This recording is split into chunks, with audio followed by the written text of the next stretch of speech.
everyone, and welcome back for another deep dive. Always exciting to be here. Today we're looking at data Okay. and how it's shaping a whole new concept of citizenship. It even Good. affects how we interact with each other online. Right. We'll be using John Cheney-Lippold's book, We Are Data, Algorithms, and the Making of Our Digital Selves for this one. Great book. And get this, he says the NSA might be able to figure out your citizenship online just from your contacts and the language you use. It's interesting how that... It's crazy, right? Yeah, it really challenges how we traditionally think of citizenship. Exactly. Like, it makes you think twice about every email and every post. Absolutely. So walk us through this whole Jesse algoritmi concept. Okay. What's the big deal with that? We usually think of citizenship tied to where you're born. Right. Or your parents, just solly and just sanguinis. Yeah.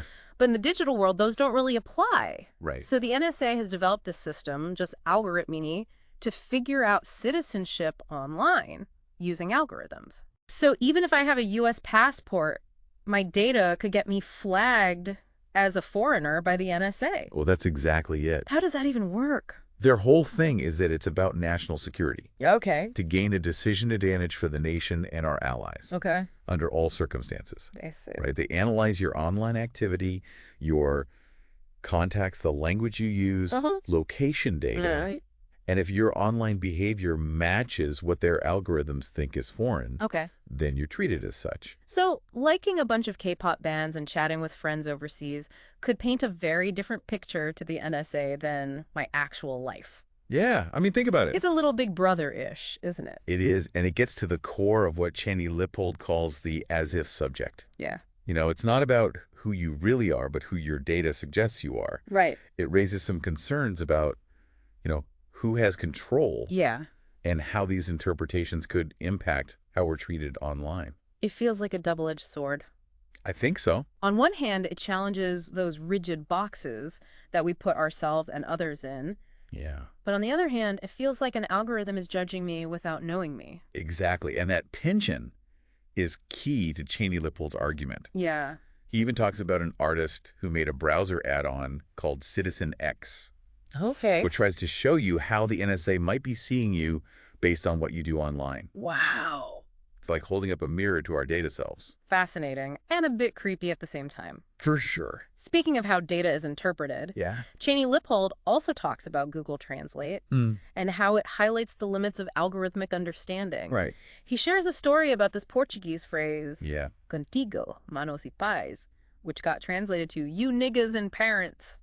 It's a pretty shocking example of how algorithms can go wrong. Yeah. It shows that even tools we use every day can have unintended consequences. Right. Especially when they encounter unexpected data patterns. So Google Translate isn't making a conscious choice to be offensive. It's more like a glitch in the system. Precisely. It's all about probability. Okay. Google Translate uses massive amounts of translated documents to learn. Right. So it looks like the algorithm picked up this offensive association somewhere in the data. Okay. Which led to that bad translation. So it's the else in action, that disconnect that Cheney-Lippold talks about between how an algorithm interprets something and how we understand it. Yeah. These interpretations can have real-world impacts, especially when it comes to relationships. Absolutely. He uses OkCupid as an example. Okay. Their algorithm assigns match, friend, and even enemy scores. Interesting. It's quantifying chemistry, boiling down a human connection to a percentage. Right.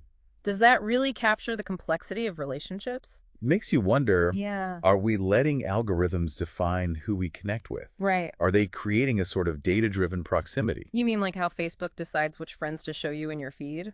It's like the algorithm is curating my social life.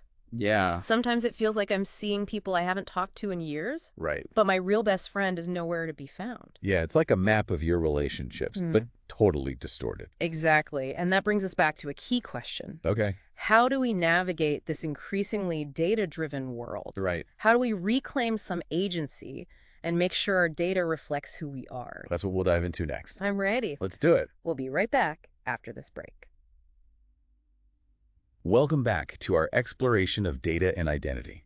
It's definitely been a thought-provoking conversation so far. Yeah, before the break, we were talking about reclaiming some control in this data-driven world. Right. Cheney-Lippold's idea of do it together. Exactly. He argues that we need to work collectively to kind of navigate this datafied world. It's a powerful concept, you know? Yeah. Taking on these massive systems like the NSA or Google on our own can feel overwhelming. Totally. But when we come together and share our experiences, we can start to make a real difference. He gives that example of people in Pakistan switching SIM cards Right, to disrupt the NSA's surveillance.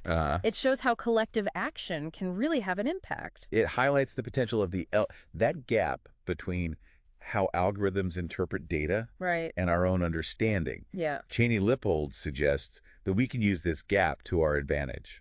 So instead of being passive, we can actively shape how our data is used. Exactly. It requires a shift in mindset. Okay. We need to move from being subjects of algorithms to being active participants. It's like learning the rules of the game so we can start to change them. And that's where beta literacy comes in. Okay. We need to understand how data is collected and analyzed and used to make the decisions that affect us. So it's more than just knowing how to code or analyze data. Absolutely. It's about being critical consumers of data and recognizing that it's not always objective or neutral. Like understanding that algorithms can reflect biases, like in that Google Translate example. Precisely. Data literacy empowers us to see the forces at play and make informed choices about how we engage with them. It sounds like a crucial skill for navigating today's world. It is. We've talked about a lot of the challenges, Yeah. But what about the potential of data? That's an important point Cheney-Lippold emphasizes, that this isn't about rejecting technology altogether. Okay. It's about using it in a way that aligns with our values. So finding ways to kind of harness the power of data for good. Exactly. There are already a lot of inspiring initiatives out there. Like what? Things like decentralized social networks and data cooperatives. What are those? They're alternative models for data ownership and governance. Okay. Instead of our data being controlled by big corporations, these models aim to give individuals more control. So it's like a move towards a more democratic and equitable data landscape. It is, and it's a process that requires sustained effort and collaboration. So do it together applies here too. Absolutely. The challenges and opportunities of this datafied world are too complex for any of us to tackle alone. It's about recognizing that our individual data selves are part of a larger collective. And by working together, we can shape a future where data empowers and connects us rather than divides and controls us. That's a powerful vision. It's inspiring to think about the possibilities. It is, and it all starts with awareness education and a willingness to take action. So what concrete steps can we take to reclaim our data selves and build this better data future? We'll explore that right after this break. Welcome back to the show, everyone. It's been an interesting conversation, hasn't it? We've been deep diving into the world of data and identity, and frankly, it's a lot to take in. I agree. We've talked about how our data is shaping new ideas of citizenship, how algorithms can misinterpret things, and how this affects our relationships. But what's next? Yeah. What can we actually do about all this? Well, the good news is Cheney-Lippold doesn't just leave us with scary concepts. You know, he actually offers practical steps we can take to reclaim some control. Okay. And, build more equitable data future. Okay. I'm all ears. What's step one? It all starts with awareness. We need to educate ourselves. The more we understand about how data is collected and analyzed and used, the better equipped we'll be to navigate this complex landscape. So back to that data literacy idea we were discussing. Exactly. Think of it like learning a new language. Okay. Once you understand how to read data, you can see the biases and assumptions that might be hidden within it. That makes sense, but where do we even start? It feels like such a vast topic. There are tons of resources out there. Books, articles, podcasts. I'll be sure to share some in the show notes. Okay, perfect. Beyond education, are there practical things we can do right now to protect our privacy online? Absolutely. Okay. Start by thinking about what you share online. Okay. Do you really need to broadcast every detail of your life on social media? You're telling me I'm trying to be more mindful.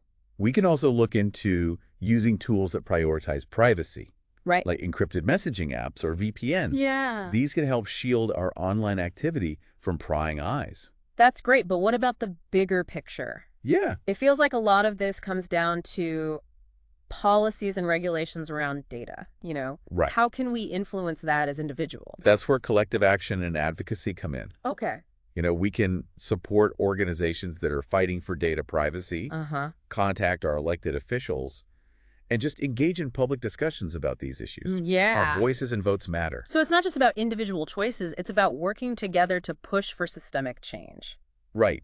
It's Cheney-Lippold's do it together idea in action. Exactly. And it's not just about saying no to these systems, right? It's also about building alternatives. Yeah. Think about things like decentralized social networks, which give users more control over their data. So instead of just reacting, we can be proactive and help create the data future we want. That's the spirit. It won't happen overnight, Yeah. but it's an exciting time to be part of these conversations. It really feels like we're at a turning point. You know, people are starting to wake up to the importance of data and demanding more transparency and control. I agree, and I think Cheney-Lippold's book is a powerful reminder that we're not powerless. You know, we can shape how data is used and create a world where it empowers us, not controls us. That's a powerful message of hope and possibility and what can sometimes feel like a very daunting landscape. On that note, I think we'll leave you with this thought. Okay. Keep asking questions, challenge the status quo, and keep the conversation going. Couldn't have said it better myself. Thanks for joining us on this deep dive, and until next time, stay curious and stay empowered.